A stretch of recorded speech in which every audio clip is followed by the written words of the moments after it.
an eighth, simply counted 1 and 2 and 1 and 2 and 1 and 2 and 1 and 2 and there's another one that's on 1 and 2 and 1 and 2 and 1 and 2 and finally you have, I'll just do it monotone, 1 and 2 and. So basically we have 6 rhythmic syllables that we can use rhythmically. So that gives us, when we put them into pairs, that gives us 36 possible rhythmic pairs that can be applied to finger picking patterns or strums, 36. Most people just use 2 or 4. If we tie the end of the first rhythmic syllable to the beginning of the second, we have those same patterns again with a tie in the middle for a different sound. I'll play the first one. This is 4 eighth notes, followed by 4 more. Nice and steady. All right, now I will tie the first rhythmic syllable, that last eighth note, to the beginning of the next syllable, the first eighth note. So it'll sound like this.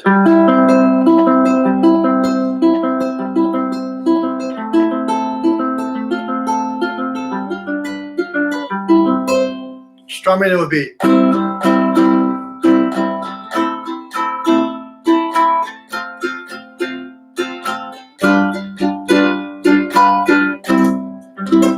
I realized at the end I needed resolution on that chord. All right, well now I hear a delay because it's being played in the other room. So, finger picking. So that gives us 72 possible rhythmic patterns that we can use for strumming or finger picking patterns. That is a whole lot. That is a lot of patterns. Now again, they just become ingrained and part of your musical repertoire of technique and rhythm that you can use anywhere. All right. Let's get a lot of messages on the screen. I lost my comment messages back, so I'll wait for Kelly will come in and I can respond to some things that are missing. So, recap, a little bit of a recap. We're still going strong, right? We have another 20 minutes. So, pinch. So go back to the patterns. Pinch. So practice the pinch like this. You can pinch your thumb and your index finger on strings 4 and 2, 3 and 2. Just practice that. All right, you can pinch your thumb and your middle fingers, 4 and 1. And again, notice I'm not popping out. I'm trying to stay really close to the instrument. I'm not doing this. Even a little bit. I keep my pinky just sort of lightly touching the top of the guitar. That's why it's all scratched up here on my allow. And you can do the 3 and 1. So there's my pinch.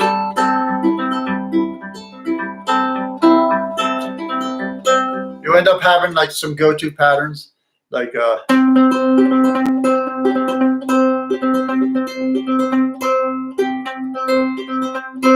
Yep, Kelly's still working on this. All right, so Facebook Live, if you have it, we'll do a recap of this. But all right, so now melody. I played a little bit of melodies in there. If you think of a card game, melody trumps rhythm. If I'm playing a melody, so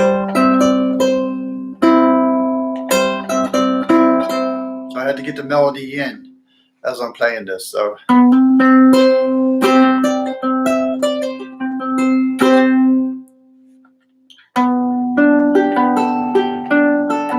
what I do is I doodle around. I just Lyle Rich called this the fruit of the noodle. Just I'm working on patterns, technique, trying some new stuff.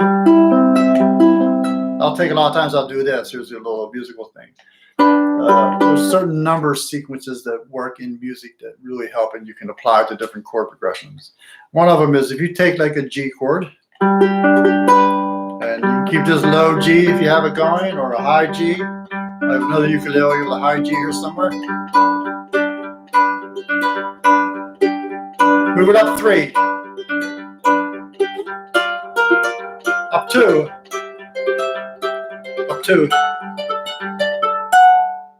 So you create like a little chord progression. And that last chord The first chord we call it the tonic chord, the one chord, and the last one was the in this case here I did G, then I ended up on a D. That's the 5 chord, the famous 1-5 tonic dominant. So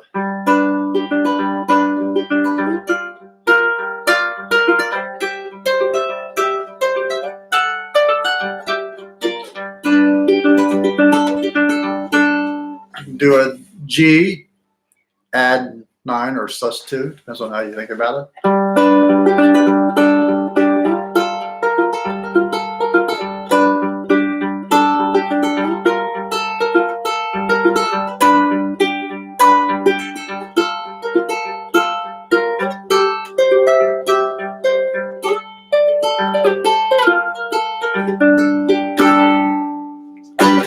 I just fooling around. I had no idea what I was going to do. I just knew I was going to do G, A flat, B flat, D. Now when I do this A flat with the G, it actually comes out as an A7 chord. When I do the B flat with the G, that's like a add 2, add 6. I can't see the comments yet. Or what about the Facebook comments? Yeah, I got them. Anything interesting? Pretty quiet today. It is quiet today. That's good. Yeah. Everybody realizes this is a lot of work. A lot of work, but it's worth it. There's so many other. Yeah, there's a lot of competing streams going on. Now, here's a story. My dad told me, I probably told this one before, but he said to me, when I was growing up, I was playing the guitar from age 9 or 10 on, that he never heard me finish a song. I think you said this last week. Yeah. So when you're practicing, the same thing until if I'm performing, I'll have to finish what I play. Hopefully. Right, but if I'm just practicing. So if you mess up the end of the song, you don't go back to the beginning and start over the whole song, right? You just do your sections that you messed up. Yeah, and you're practicing. You're just practicing the session. It's like a marathon runner. He knows he's going to win the marathon, so he wants to practice running through the tape and get a good photo. You practice it. He just might set up about 10 feet away from the tape and run through the tape a bunch of times, hundreds of times. He's not going to go back to the 26.2 miles back and run the marathon and try to get a good photo and it doesn't turn out. That would be a little silly, don't you think? Now what happens, really good musicians, the difference between them and a lot of people just sort of working their way up and stuff like that is how well you can recover for mistakes that you inevitably are going to make when you play. The faster you can recover, the fewer people will know you messed up. Yeah, Betty. What's that? She said she's lost now since we started 45 minutes ago. So here's a quick review. Don't really fast here. We did it. Really thumb down. I feel like this. We did it really fast. Then we did the 1B, 1B, 1B. Now we did the pitch. The downloads are really pretty clear on a lot of this stuff, and they show 2, 3 different variations of how to interpret the patterns. They'll show it graphically, what strings to play. They will have the numbers underneath. I'll show you one of the patterns here. This is from level 2, just using the index finger. All right, how to interpret this pattern. The top line is the strings, and I made it bold, the string that we're currently playing. I'll do it this side. All right, so this is pattern 1. So that's the string combinations that are going to be played, either as single notes. And then here is the thumb index indication, T for thumb, I for index. And then here is the beat pattern and the count, the downbeats and the upbeats. The numbers are relegated to the downbeat. That we hear. We tap our foot, clap our hand.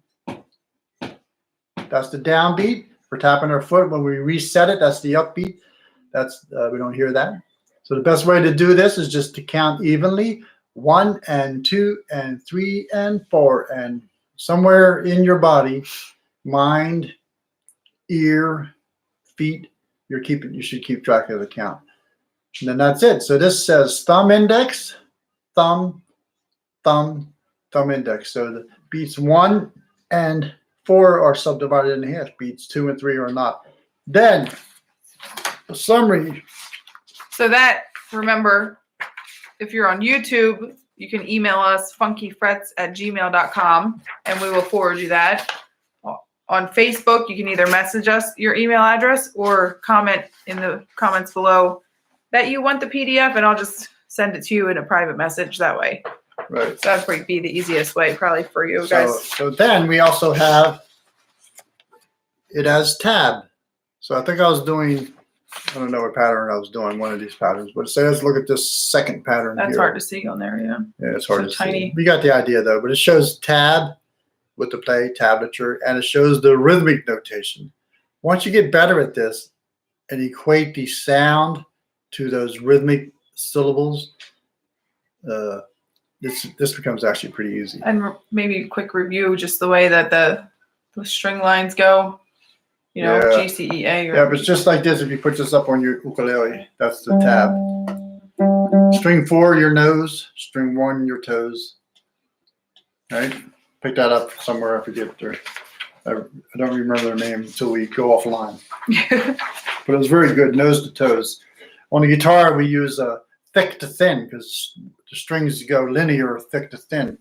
On a low G, it would go thick to thin. You can use that analogy. But on a high G, string 4 is actually higher than strings 3 and 2. So nose to toes works really well. Nose to toes.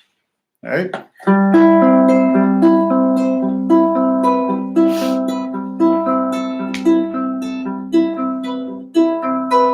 We do that. Do C. C major 7, fret 2. Now, a little note here. I'm actually holding my fingers out of the way so that you can see what I'm doing. They do that for chord photographs too, so it actually sort of sends a subliminal bad message. Technique message. So actually, here's the little sidebar technique. I'll go back to this. Sorry. Here's C major 7, C6. You can finger pick this, and you get the first part of that song, Something Stupid.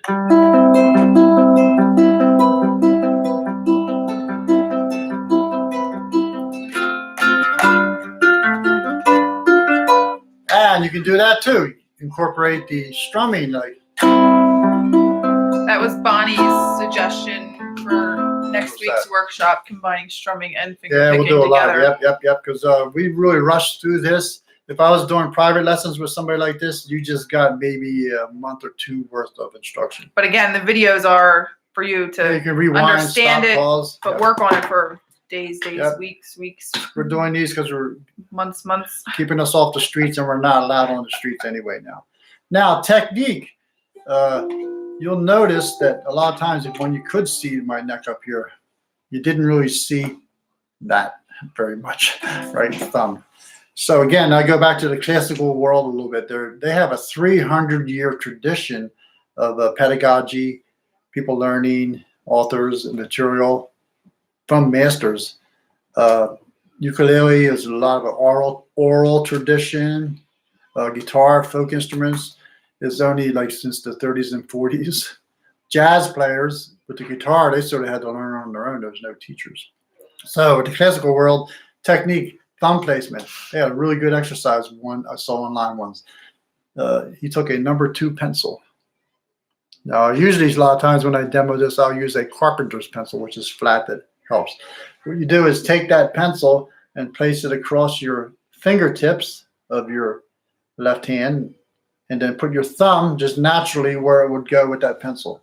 And it will go naturally, right, probably behind finger 2 a little bit, not like this, not back here.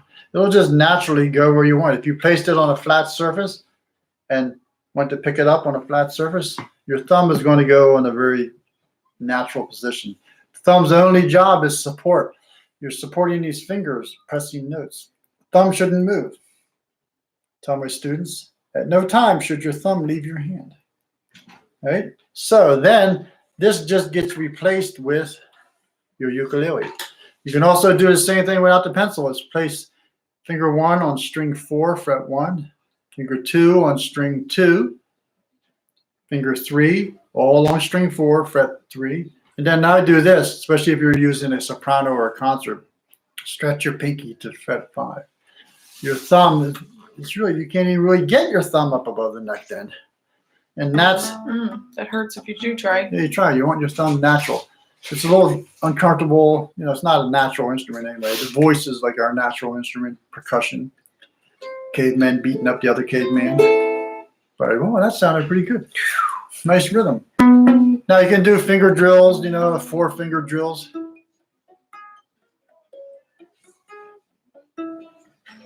As I did it, I didn't even pick it. There's 24 different combinations for the fingers, like 1, 2, 3, 4, 1, 2, 4, 3, 1, 3, 2, 4, 1, 4, 3, 2.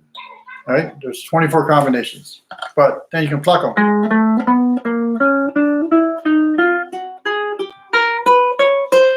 Now, we don't really use a plectrum or a small pick sometimes. So if we want to pluck single notes and get a little bit quicker, I would go down with my thumb, then up with my index. That's the equivalent to doing this with a pick. And pick will sound good on single notes on the ukulele. Sounds the same. The problem with the pick is it sounds very slappy and doesn't sound that great on strumming because our downstroke and upstroke are almost the same sound. But down, then up, it sounds better. So you can incorporate that into your.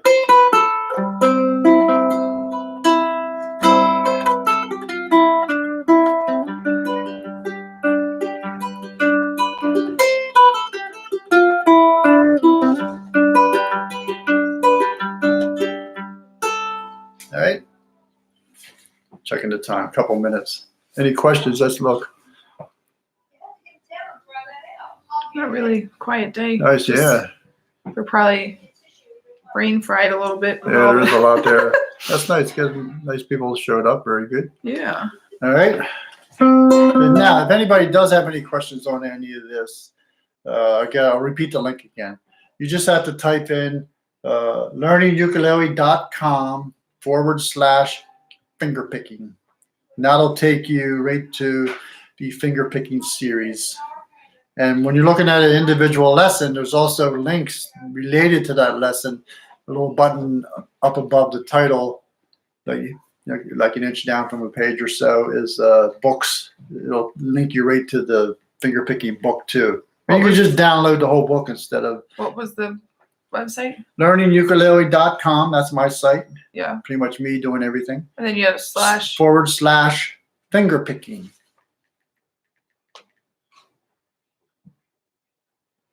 All right. And then if you're going to like be back in an hour for strums, there'll be the same thing with the strums instead of fingerpicking. It'll take you to a series of lessons on strums. Get you started with that. All right. So just pick some famous songs like.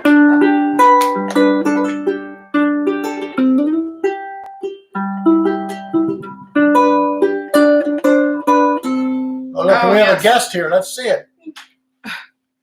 We have a Funky Frets has its own mascot called Kook the Uke. And Kook the Uke actually made this little plush. This is TJ. Kelly's No, Kook the Uke. No, TJ made the plush. TJ made the plush. Yeah, Since he does his Kook Uke is. I know, yeah. TJ. That's Put your head in there. Take a little. We don't know who the mascot This is. is my grandson TJ. Say hi. He's been sewing these himself by hand. Yeah, I'm gonna work on more. Yes. This is the first one. Kook the Uke. He made an appearance last Funky Frets Uke Fest.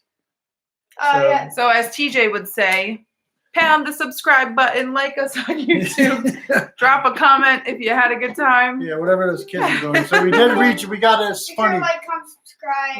Like, comment, and subscribe. My Yep, 10-year-old hit that is telling me everything to say. notification bell. And hit that notification bell to Yeah. get So you don't miss an episode. so you don't miss an episode. 10 years old. Schooling us on technology. Yes. Especially YouTube. We got an email midway through the week last week from YouTube saying these congratulations, you passed 100 subscribers. Yeah. So thank you, everybody. Because we went from What is 40 it? to Yeah. like 150, I think, in a Yeah. If day you or get- two. I think if you get like 1,000. 100,000 or Oh, 100. some there's a couple tiers in YouTube where they'll send you a plaque to put up in your Oh, whatever your office is. nice. I have some people I follow with really good information. Adam Neely, this bass player, is a really good one for tons of great information because you can search out information on other instruments. Don't just try to get information from ukulele players. Search out these experts in other instruments. They can help you with your with the ukulele. It's a stringed instrument like other stringed instruments. Just has frets, so you might want to stick with fretted instruments. And the strum workshop will be good for all levels, right? All levels. All Yeah. We're gonna levels. start right from the basics to beginners, you know. So we'll blast through some of the easy stuff, And but we'll build your vocabulary of strums, so you're not stuck with the same strums. I now know that the button to start the live on YouTube is hidden on my laptop, Yeah. so I know where that is now. 'Cause So we shouldn't have any issues Yep. going forward. YouTube sort of does better graphics. I mean, better video. Right? YouTube has like a 2-second delay, and Facebook has a 30-second delay. So if you want to like keep up with the comments and stuff, if you have questions, it's easier to comment on YouTube. So, all right. Linda's Ukulele Club. That's Linda. Huh, Rick? Yeah. All right. So that's a Is that wrap, it? We right? did an hour, did we? Yeah. Wow, man. So- Time flies Hopefully, we'll see you back here at 4 o'clock. with no issues for YouTube. Yes. Bye. We'll learn. You're Adios. welcome, Charlotte. Thank you Adios, for being here, amigos. everybody. Thank you for attending. All right, and we got to end.